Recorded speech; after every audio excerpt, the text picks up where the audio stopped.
Hey everyone, it was a short road to the site of the 2025 Twin Cities Regional for this year's champion. After all, she is very familiar with this house and its proprietor. However, it was also a long road through a bunch of injuries and even wondering if she was going to participate in this tournament in the first place.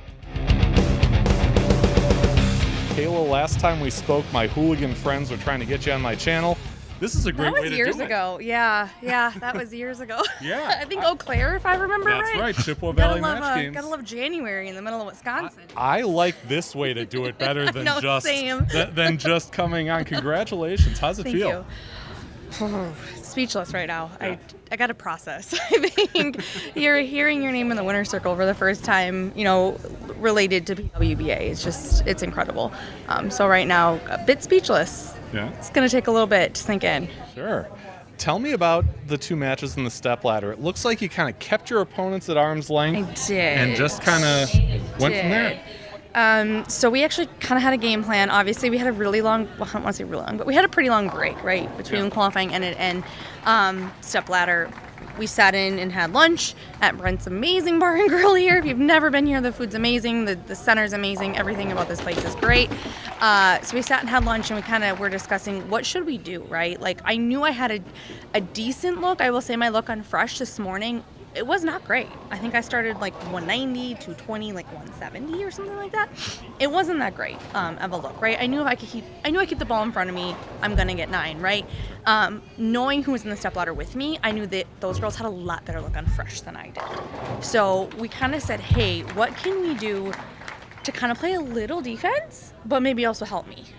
So we did take a ball. We put some surface on it. I can't actually tell you what it was because my husband did it while I was taking warm-up shots. You know what the ball was. You just don't know what ball it is. But I don't know what surface he put on. I'd have to ask. And we said, you know what? I'm going to take that. And my entire first 5 to 7 minutes, all I'm going to do is throw that ball right of where I plan to throw. Okay. And we are going to kind of burn a spot. Yeah. And it might hurt them. It might help me because I know that if I get it right, I've now created myself a spot to bounce off of. Okay. And if any of my opponents are looking to use the twig, I may have kind of taken a little bit of that out of play. Right. So did it hurt them? I don't know. The scores were still pretty high. Did it help me? It might have. Anytime I did leak it right, I did have a decent look to the pocket. So I do think it might have helped a little bit. And then after that, it was execute, right? I knew I needed to execute. I knew I needed to stay aggressive. If I at all missed the ball to put on my hand, you're going to dead 10, right? Like, on this 45-foot pattern, you had to stay aggressive and keep your angles in front of you. Yeah. Something we also do a lot on the main tour, keeping our angles in front of us. So I kind of used experience to my advantage, but also maybe putting a little bit of the lane play in my advantage to give myself the most mystery I possibly could. Yeah, Elizabeth missed a spare pretty early. She did. And that will, as you said, free your swing up, right? It will, yeah. Absolutely. Yeah, so definitely I was watching my opponents as well just to kind of see what they were doing. Obviously, I know Kaya made a great ball change after that game. And when she made that ball change, I was like, she's not going to miss. I knew at that point I had about a 20-30 pin lead. I was not necessarily score watching, but I was paying attention. And once she made that ball change, I was like, I have to keep up with what she's doing. Because I saw that ball roll and I said, that is a great ball change. She made a great decision there for her game. And I was like, I have to stay with what she's doing at best, right? I can't give it away. Unfortunately, she did end up having that break. I think she did split there. 4-6, yeah. Yeah, so she did split. Unfortunate break. That thing kind of allowed me to breathe. But up until that point, I mean, it could have gone either way. What I saw in you was just focus. Yes. You were very almost stoic. I was. You didn't really show any emotion until you kind of kicked out that 8 or 9. Right. I think it was a 9. And I heard you go, yes. And from there on out, we saw a little of that emotion. Right. We kind of saw you being you. Right, and I wanted to really just stay with my process, right? Like, keep my pre-shot routine the same, breathe, stay in the moment, because I knew if I got ahead of myself, I could have easily given the game to my opponent, right? I mean, you had to strike. I knew scores were going to be high. Seeing the scores it took to even make the ladder, I knew 2-0 was probably not going to win, right? Like, you had to shoot higher.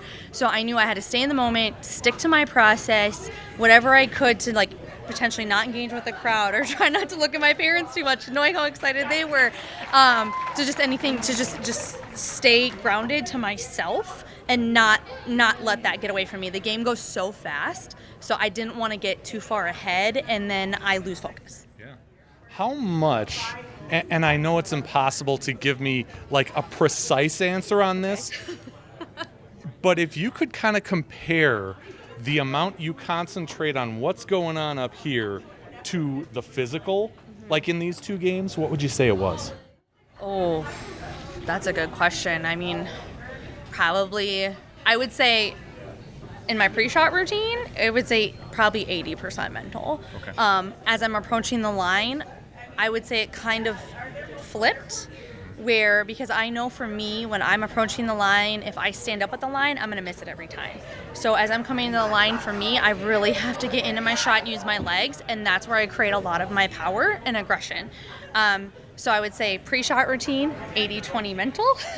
I would say as I'm approaching the line, really steps 3, 4, 5, it flips, and I have to feel myself get my legs down into the approach. And at that point, I would say it would be more 80% physical, because I want to feel that. I want to feel my legs get down into the approach so I can feel the aggression of my swing come through. Sure, and it obviously worked out well for you today. You mentioned to the crowd that you've bowled this tour a long time. You've had an injury history. Yes. Can you kind of elaborate on that? Yeah. What, obviously this is a happy time, but Yes. you've had some times that haven't been quite as happy. Yeah, so obviously the tour relaunched in 2015. I did come back and bowl a couple tour stops at that point. Unfortunately, did have to step away in the middle of that season where I ended up having surgery on my right elbow.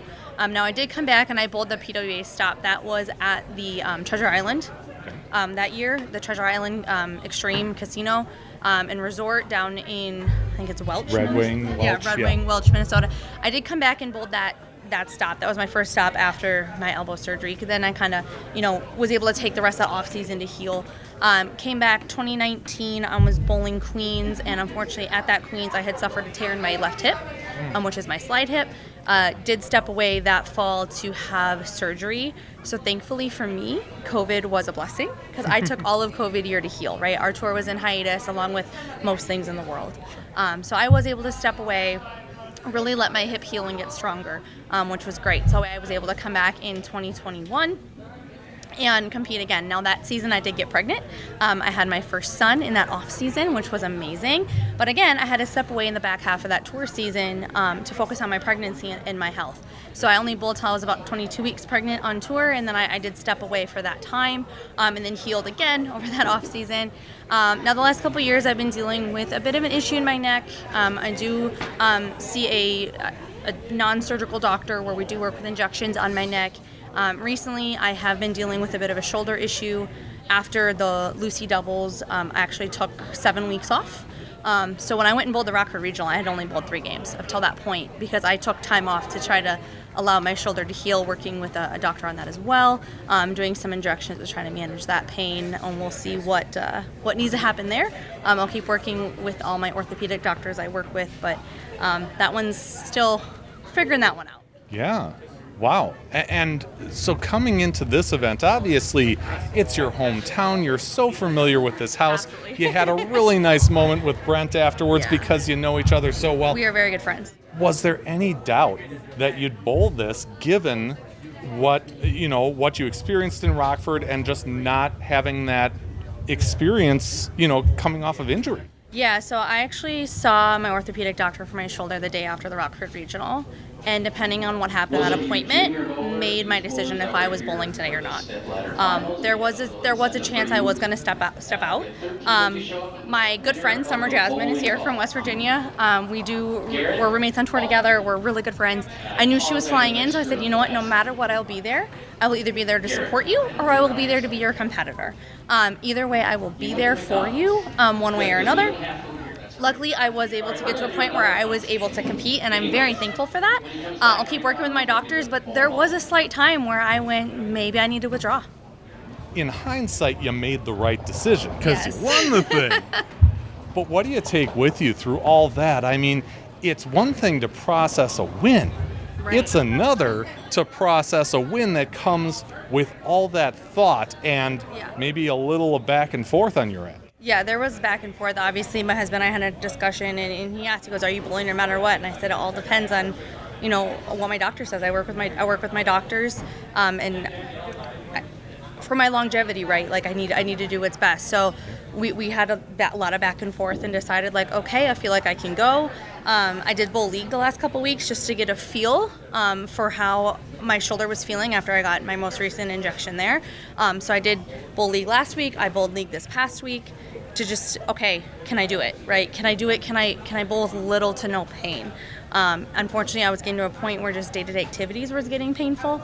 I also have a son that's over 40 pounds, so even lifting him was getting to be a challenge at times. So I'm just really listening to my doctors right now and doing what's best, and if I can keep bowling without pain, I'm going to do it. Like, I have a very fiery, competitive spirit, and I have no intention of walking away anytime soon if I can avoid it. Sure.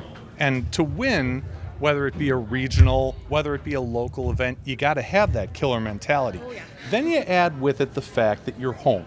You're in the center, like I said, you're very familiar with. It's a special place to you. What does Cedarvale Lanes mean to you? Oh my gosh. I mean, I have bowled events in the center, oh my gosh, 20 to 25 years. Yeah. Yes, everyone, I'm older, if you couldn't tell. We're getting closer to 40 than 30 here. So no, I am a little bit older, and so I have bowled in this center for many years. I will age myself.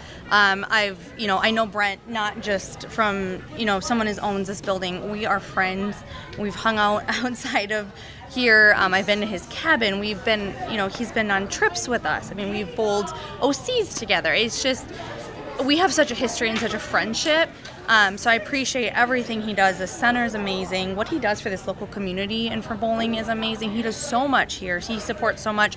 Junior Gold's going to be hosted here in the upcoming year, so that's going to be really exciting. It's going to be great for this community. Cedarvale is definitely a special place in my heart. I bowled summer leagues in this building. I bowl local events in this building. So yes, I had a little slight advantage too, right? Because I do know some of the pairs. I don't know them all, but I do have a special advantage by knowing what some of them do, just from my time here. But anything can happen at the end of the day, and I'm just so grateful for everything Brent does. Yeah, it's certainly become a hub of really all levels of bowling. Absolutely. In this area. And the other thing that makes it special, because it's local, and you mentioned it once before, your husband gets to be here. We saw your parents here. My parents were here. That helps, doesn't it? Oh, yes, it definitely helps. Just to turn around and know that you have that kind of support behind you, sticking with you shot by shot, whether, positive or negative outcome of what happened in that frame. I'll be honest, not all frames went our way today during qualifying. I will say, obviously, things went our way in the stepladder, but there were definitely some frames in qualifying I would have loved to have taken back.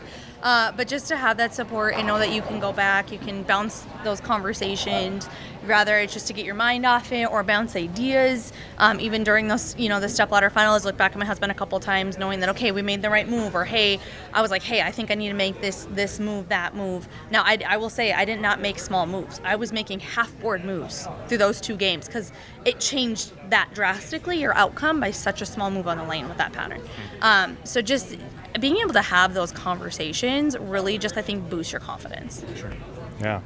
And now the question that is probably, again, going to be really tough to answer. We've got a schedule for the 2026 tour. Are you going to be able to participate in summer all? I'm hoping to. Yes, the plan is yes. I do not have my 26 obviously schedule completely worked out yet. Still working on that. Obviously, we're going to Orlando. We will see what happens there.